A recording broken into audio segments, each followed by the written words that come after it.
Nukite in Karate. Welcome to Morning Karate Thought 117. I'm Les Bubka, and every morning I share with you a karate thought.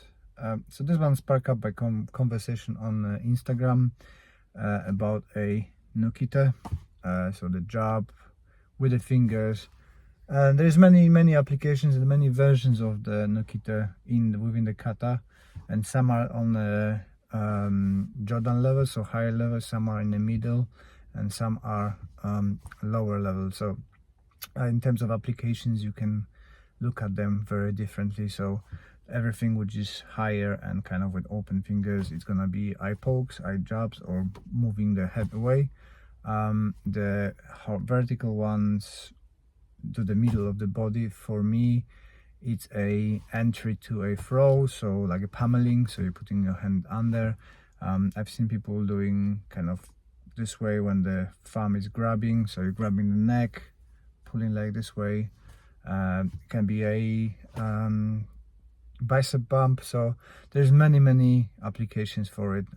Downwards is going to be head push or hip stopper or stopping the knee or something like that. So but what it is not, in my opinion, is a impact with the fingers. The fingers are very weak, and I know that you can hit them really hard after conditioning, but when you've got a full body coming in towards you with a harder structures, it's not gonna cause that much of a damage. And plus, people under influence or during the adrenaline pump up with the adrenaline might not feel it at all. So it's far better to use it as an access point for eyes or pushing the head away than actual strike. Sure, if you condition your fingers, if you've got the time to spend on conditioning, it might work for you, that's great. But for a general public, hobbyists, and people who don't want to damage their hands because they might be using them in life, in their work, it's not really a best way to do things. And there's huge possibility for injuring those fingers. And same actually with the toes, the Tsumasaki kick, which I personally like kicking the inside of the thigh with the toes, but overall it is a quite dangerous in sport way to kick.